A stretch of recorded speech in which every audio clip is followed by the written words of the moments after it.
Comment développer notre chiffre d'affaires, comment attirer les meilleurs candidats, comment garder les meilleurs employés, comment augmenter la marge, le moins cher possible, le plus vite possible. Et le propre de l'homme, c'est d'attendre de souffrir pour se remettre en cause. Si vous voulez une potion magique, c'est qu'il n'y a pas de potion magique. Par contre, je vais vous livrer des clés. Après, ça va dépendre de vous. Les clés que je vais vous livrer, elles fonctionnent. Il doit bien exister quelque chose, puisqu'il y a des gens dans le monde qui ont créé des civilisations, des pays, des entreprises.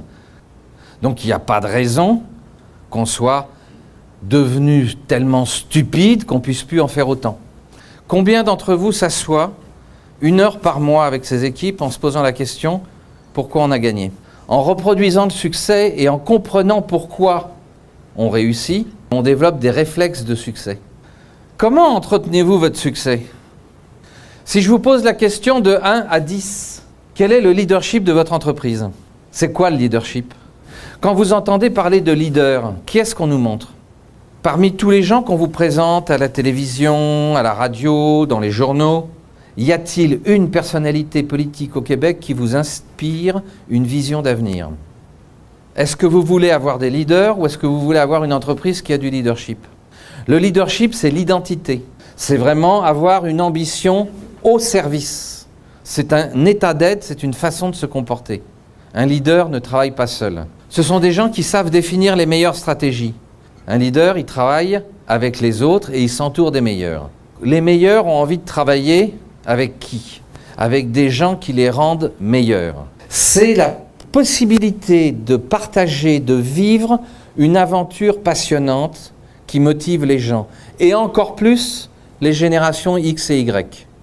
C'est qu'il y a des gens qui sont prêts à baisser leur salaire pour aller travailler dans des entreprises qui les passionnent.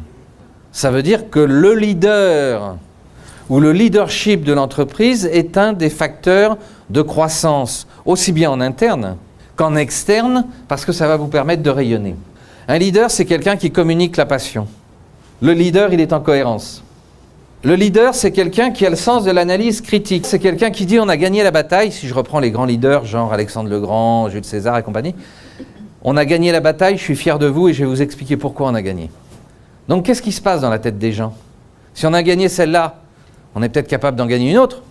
Un exercice à faire avec son équipe. Ah, vous allez me dire, oui, mais c'est du temps. Puis on n'a pas le temps. Est-ce qu'il y a une équipe de soccer qui gagne sans entraîner ses joueurs? Combien de temps dure l'entraînement par rapport à la durée du match? Vous savez ce que ça représente, 8 jours de formation? Est-ce que si je vous dis, demain matin, tout le monde en formation 8 jours par an, est-ce que votre niveau de stress augmente? Oui, hein? C'est 4% du temps travaillé. Est-ce que vous perdez facilement 4% de votre temps chaque jour? Mais ça ne vous stresse pas. Est-ce que vous avez tous fait l'exercice mission, vision, valeur? Et est-ce que la définition de votre vision est la même si vous mettez le mot ambition? Il n'y a aucune honte à avoir de l'ambition. Si je veux une entreprise qui gagne, il me faut aussi des employés qui partagent mon ambition. Les leaders, ce sont des gens qui génèrent une énergie positive. Un leader, il construit la confiance. Un leader part du principe qu'il a confiance dans la personne qu'il a embauchée. Comment j'embauche des gens à qui je peux faire confiance spontanément, comme ça, du jour au lendemain? Et le leadership, c'est une histoire de discipline et d'opiniâtreté. C'est un problème d'exemplarité. Sinon, c'est pas du leadership, c'est de la manipulation. Et si les meilleurs vous quittent, c'est pas à cause de votre discours, c'est parce que vos comportements ne sont pas en cohérence avec vos ambitions, avec vos valeurs. Si vous communiquez la passion de votre métier à vos clients, est-ce qu'ils croient en vous? Si j'explique mes ambitions à mes clients, ils sont capables, si mes ambitions sont nobles, est-ce qu'ils sont capables de partager mes ambitions avec moi? Si je génère une énergie positive, si je construis la confiance, donc ce n'est pas un statut hiérarchique. Si vous avez parmi vos employés des gens qui sont des leaders, ne les étouffez pas. Ne les prenez pas comme un contre-pouvoir. Parce que le petit chef qui est au-dessus le voit comme un contre-pouvoir. Le leadership n'a rien à voir avec le charisme. Le leadership consiste à considérer ceux qu'on pourrait appeler nos ennemis. Un leader ne sous-estime jamais quiconque. Le leadership, c'est pas être riche et célèbre. C'est une force mentale, un leader. Avec cette personne-là, je suis en confiance. Et le leadership, c'est une compétence. Ça s'acquiert. On croit et on espère, parce que le monde nous fait croire, c'est ce que j'appelle le monde de Mickey ou le monde de Barbie et Ken, on est dans la pensée magique. En matière de leadership, ça va prendre un peu plus de temps. Qu'est-ce qui fait la différence entre chacun d'entre vous sur votre marché par rapport aux consommateurs ou aux clients entreprises? Qu'est-ce qui fait votre différence? Et c'est dans les comportements lors de la rencontre que je me suis aperçu qu'il y avait une cohérence. On peut faire des répétitions pendant des heures sur des argumentaires de vente. Le leadership, c'est vraiment de travailler ensemble. Et je parle de symbiose et de symbiocratie. Un leader travaille en symbiose. Et la symbiose, entre deux éléments, ça veut dire que nous sommes trois.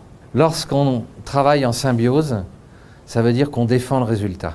Est-ce que vous croyez, si j'en reviens à la stratégie militaire et à Jules César, est-ce que vous pensez qu'une partie de l'armée pouvait dans son coin se réunir pendant que les autres se bagarraient en disant « nous, on va peut-être faire autrement ». Quelques leaders, tous ces gens-là, quelles que soient les époques, quel que soit leur métier, quelle que soit leur formation, ont tous 6 points en commun. Est-ce que vous avez tous confiance à 100% dans tous vos collaborateurs? C'est un problème de compétence ou est-ce que c'est un problème de comportement? Est-ce que vous pensez que vos employés ont confiance en vous à 100% grâce à vos comportements? Est-ce que les comportements, non pas le discours, mais est-ce que les comportements que j'ai font que tous mes employés ont 100% confiance en moi et vont me suivre? Parce que lorsqu'un client arrive, lorsqu'il est en contact avec vous, pour le gagner, il faut qu'il sente qu'il y a une cohérence totale dans votre équipe. C'est l'énergie qui va se dégager du leadership de votre entreprise va aussi être un facteur de confiance auprès de vos clients.